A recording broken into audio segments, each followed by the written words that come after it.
তুমি জুস খাবে? আম জুস খাবে? মেয়ের আদেশ মতো করতে গেলাম আম লাস্সি। চলো কিভাবে আমি আমার মেয়ের জন্য আম লাস্সি বানাই সেটা তোমাদের সাথে আজকে শেয়ার করি। বাজার থেকে কিনে আনা আম আগে ঘন্টাখানেক জলেতে চুবিয়ে রাখি, তারপরে সেটাকে ভালো করে ধুয়ে নিই।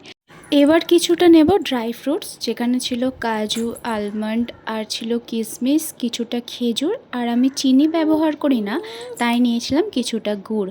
এইটা তোমরা সম্পূর্ণ অপশনাল, তোমরা যদি দিতে চাও তাহলে তোমরা দিতে পারো। সমস্ত ড্রাই ফ্রুটস এবং টক দই ভালো করে মিক্সিতে নিয়ে ফেটে নেব। তারপরে আমটা ছাড়িয়ে সেটা পিস পিস করে কেটে নিয়ে তার সাথে কিছুটা গুড় নিয়ে ভালো করে আবার মিক্সিতে গ্রাইন্ড করে নেব। চলো এবার মিক্সিংয়ের পালা। আগে থেকে টক দই আর ড্রাই ফ্রুটস যেটা মিক্স করে রেখেছিলাম তার সাথে আম আর গুড়টা ভালো করে ফেটিয়ে নেব। তারপরে তোমরা যদি বরফ দিতে চাও দিতে পারো, কারণ এত গরম পড়েছে, একটু ঠান্ডা ঠান্ডা লস্যি না হলে প্রাণটা মনে হয় না জুড়াবে। তার জন্য কিছুটা বরফের টুকরো নিয়ে নিলাম। আর আমি যেটা করি আমার মেয়ের জন্য আগে থেকেই এই মোটা কাতটা তুলে রাখি, এর সাথে নর্মাল জল ওকে গুলে দিই। আর আমরা যখন খাই একটু ঠান্ডা জল মিশিয়ে খাই। বাচ্চা তো বলা যায় না কোথায় ঠান্ডা লেগে যাবে, একটুখানি আনন্দের জন্য। চলো এবার মিক্সিংয়ের পরে গ্লাসটা এবার ডেকোরেশন করা যাক।